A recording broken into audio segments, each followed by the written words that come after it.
The right has gone crazy about critical race theory, and in their desire to ban the thing that schools aren't teaching, they are starting to rack up a head count of people losing their jobs. And we've got an instance of that.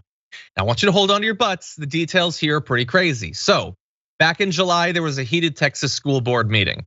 A man accused a black principal of promoting critical race theory and, quote, the conspiracy theory of systemic racism.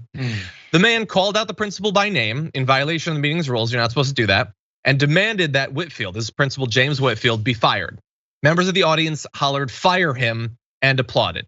Now, he wasn't pushing critical race theory, and none of them knew what they were talking about, but they were fired up, and that's what they do.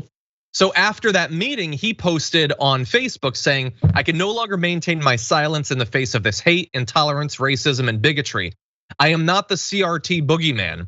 I am the first African-American to assume the role of principal at my current school in its 25-year history, and I am keenly aware of how much fear this strikes in the hearts of a small minority who would much rather go back to the way things used to be. So he is claiming that these people are not actually that concerned about critical race theory, the fact that it's not even taught there. They're being motivated by racism, JR.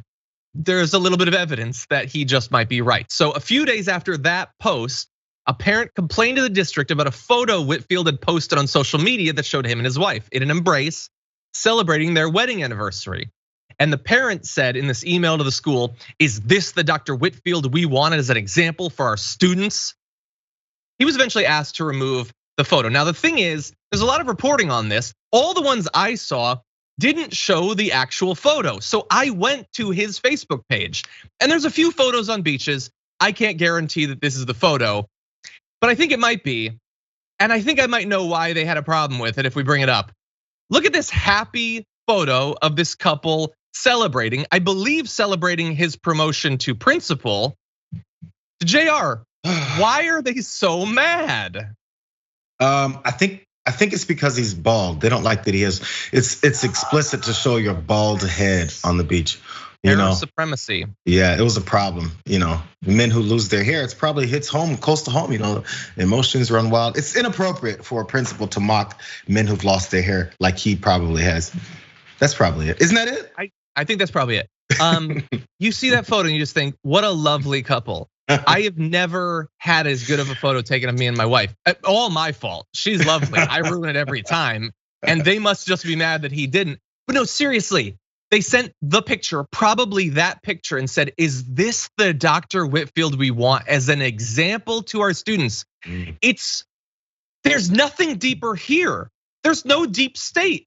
It's just, how dare a black man be with a white woman? And here's the thing. They suspended him. He actually lost his job. Isn't that crazy? So, according to him, there was no explanation. It followed weeks of controversy. There were students who were rallying to support him as principal, but parents were demanding his termination. And that is, as far as we can tell, the only evidence that was submitted to the school to force him out. There's a photo of him with his white wife. Yeah, I don't know anything else about this principal's background or how he would approach his leadership of the school if he'd screw something else up that has nothing to do with all of this craziness that they tossed at him. But if he's a decent principal and a good educator, this school district and this school doesn't deserve him. It's a waste of his time. Yeah. It's a waste of his energy. And yeah, the kids will suffer. That's the sad part. And the problem is many of these parents who are part of this whole chanting about fire him over some accusation from some rando in the audience. Again, this is the basis for outright and end of the world, die on this hill type of stances. Some guy stood up and went, that guy's teaching critical race theory, and then it's over. Suddenly it's over. That's the basis for your entire agenda, your protests, you're showing up people's houses, you're going to school board meetings, and then you eventually getting someone fired because someone stood up and said it. That's your basis. Now, by the way, you know what else he said? This is the most ironic part.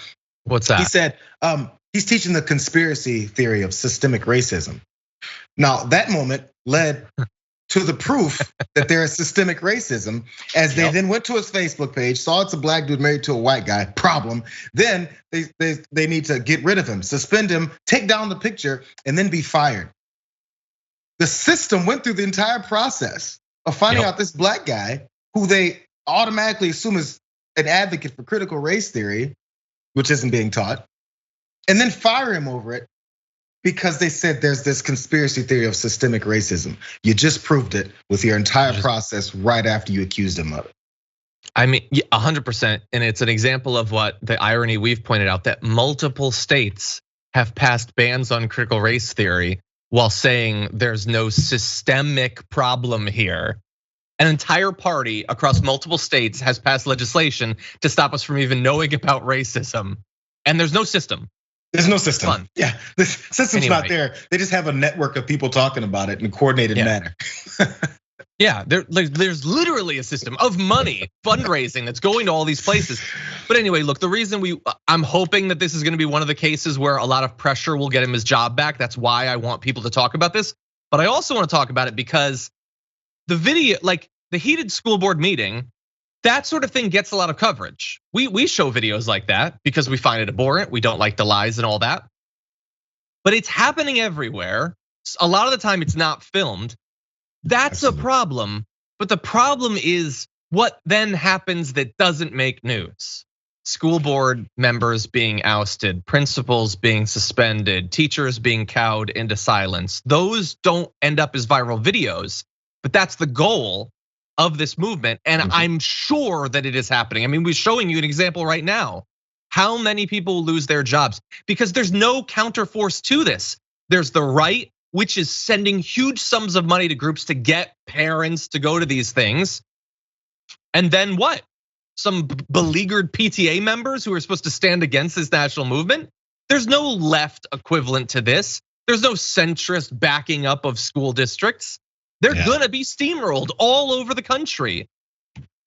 With this ploy of, we're looking out for our children. Again, this guy was gonna be, as he mentioned in his statement, the first black principal in this school's 25-year history. I wonder where the problem came in. I wonder.